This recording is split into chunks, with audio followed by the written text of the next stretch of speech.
Okay, perfect. Thank you very much for including this paper in the conference. And I also want to thank Aruna for introducing the topic that I will be covering. So I was concerned how will I cover everything.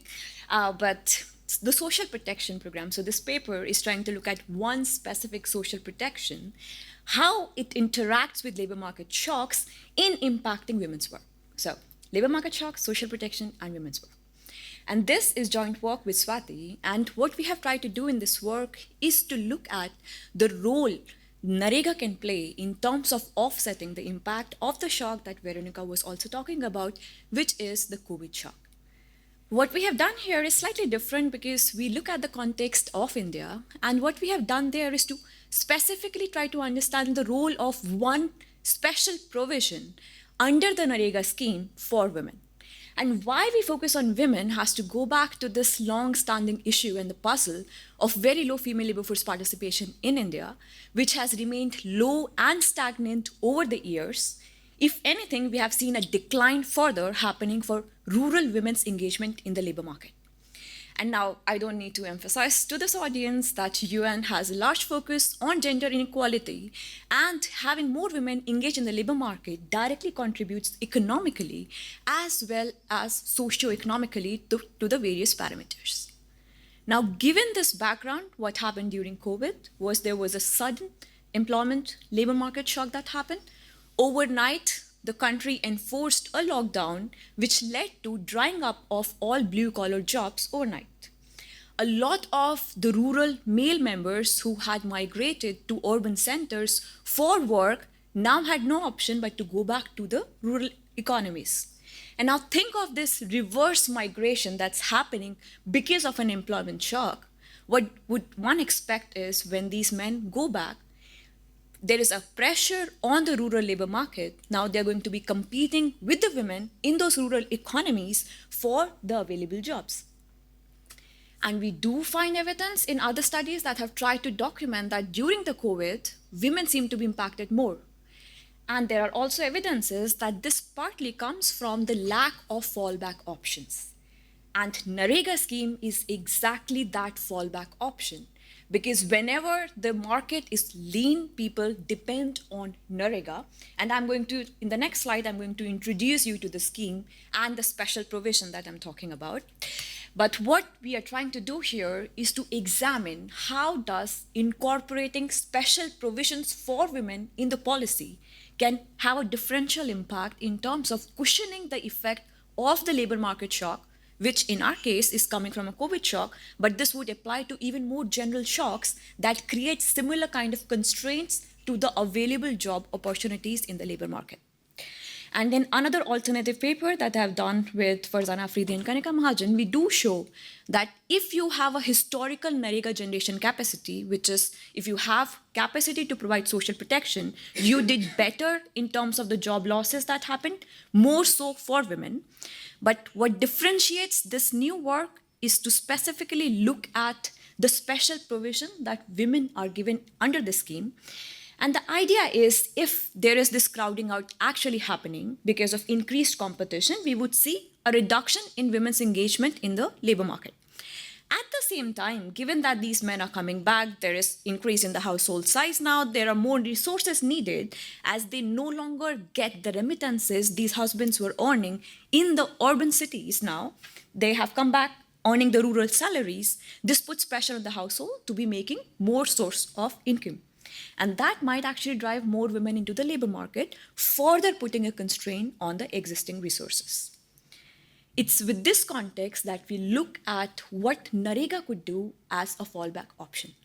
So the scheme of MG Narega, which is the Mahatma Gandhi National Rural Employment Guarantee Act, and Aruna, of course, played a key role, a foundational role in this act. What happened here was in 2005, it was launched. By 2008, it was a pan-India employment generation scheme. It's a demand-driven scheme. So if you're looking for work, you go to the state, you demand 100 days of work. What's the catch here is 100 days per family are guaranteed to you. So you will be guaranteed a salary for 100 days of work, but per family. So there is going to be this intra-household dynamic of whether the husband or the wife would be the one who will be taking up these 100 days of guaranteed jobs. In this scheme, there is a mandated provision that 1/3 of the total percentage that they are generating will be reserved for women. And to talk about the specific policy and where gender and the special provision plays a role is to focus on this number. If we look at the Indian female labor force participation, 28% of them are engaged in the labor market, they're working. If we look at NREGA, the average share in NREGA is over 50% for India. And here is a graphical depiction of the different districts of India, and you would see that the ones marked in orange, the few orange marks here are the districts where the reservation has not been reached, which is 1/3 of the percentage are not yet taken up by women, but in all other yellow districts, more than 1/3 of the proportion of NREGA percentage are taken up by women. So with this, we try to understand clearly women seem to like NREGA work, and that happens because what the scheme offers aligns very well with their job preferences. You don't have to travel far for work. The work is generally provided locally in the village or in the nearby village. There is a promise of equal pay for men and women, so there is no gender pay gap here. You don't need any skill or training. These are very unskilled manual labor jobs that you're doing. And the fact that now that men, over time, there has been documentation of migration of men out of the villages, these jobs are now available to women. That's the context and what we find when we go back and look at what happened during the COVID period compared to the non-COVID period. So we compare the year 2019 when COVID was not there with 2020, and we find clearly there is an increased dependence on the scheme. It's a demand-driven scheme. When they are facing constraint in terms of fallback options, they are demanding more work. So there was a 6% increase in the total percentage that were generated in the year of the lockdown period. But what happens to women's representation is the interesting bit that we are interested in exploring further. We find that the share of women actually went down.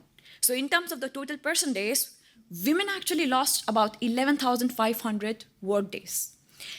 And we see a significant heterogeneity by whether the mandate of 1/3 of the jobs being reserved for women was binding or not.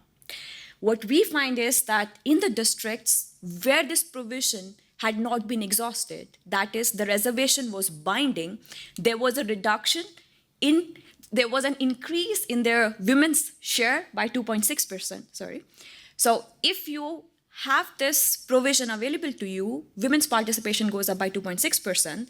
But if you have already exhausted this provision, which means that you have more than 1/3 of the percentage going to women, the mandate does not bind you anymore. And there we see women having a reduction in the share. So more men took up these jobs, the additional jobs during COVID, compared to women. And that's the difference that we are seeing, that this mandated provision has a very crucial role, because whenever there are these kind of labor market shocks, we are seeing a bunching happening around this reservation. And we have done the formal part of it, which is in the working paper, but in the interest of time, I'm not going to go into the details. But the point to emphasize is clearly there is increased number of percentage being generated under the scheme for both the districts, whether you are below the mandated bound or above the mandated bound. But when it comes to the share of women, if you're below the mandated bound, increase in the share of women. If you are above the mandated bound, there is a reduction in the share of women. So there is a gendered impact that is happening on the basis of whether provisions apply to you or not. Now, that was one scheme. During this time, there was another scheme that we analyzed, which is the GKRA, which is Garib Kalyan Rozgar Abhiyan. So this was a supplementary scheme that was started by the government to specifically complement NREGA to allow to offset some of the increased strains on the rural economy during that time. 16 of the total 25 works under the scheme were also covered in NREGA.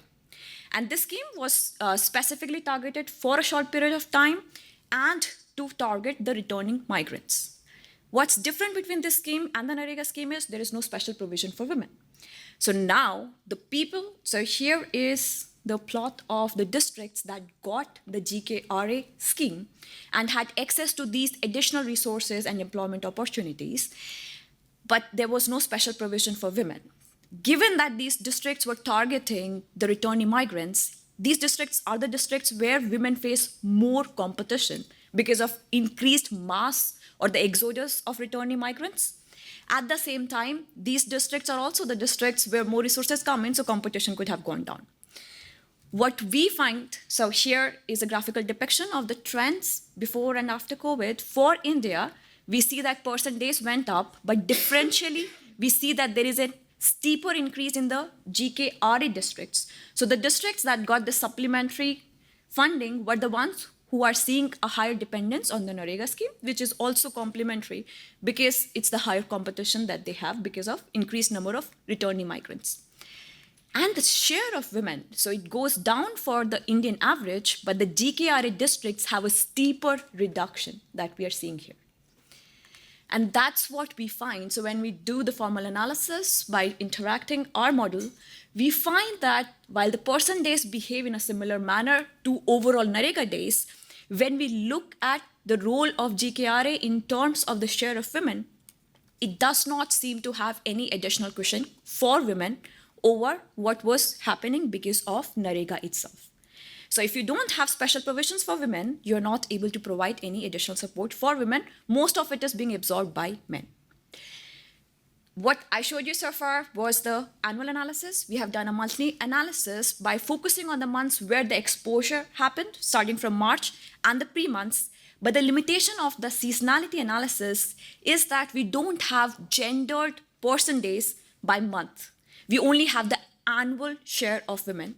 That's why we do the annual analysis for share of women. Person days, we are able to extend to the monthly analysis, and we find very similarly qualitative results. In addition, we validate our results using the CMIE CPHS data.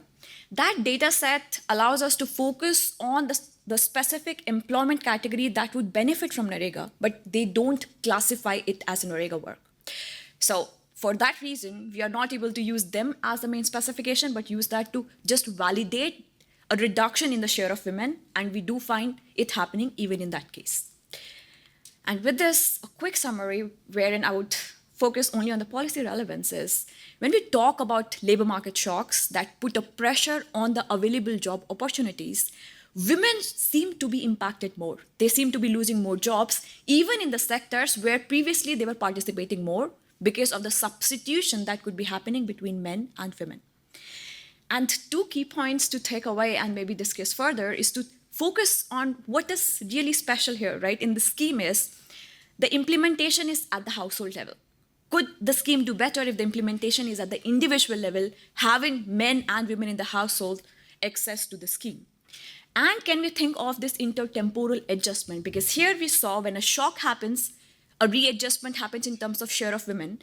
And since this mandate of 1/3 of the jobs apply to the annual average, not to the monthly assignment, it's possible that the overall average of above 50% that we are seeing is perhaps hiding a lot of monthly inequality because of intertemporal smoothing over the months wherein men participate way more during the off-peak agricultural seasons and way less during the peak agricultural seasons. And that's where I would want to conclude. And looking forward to your thoughts and comments.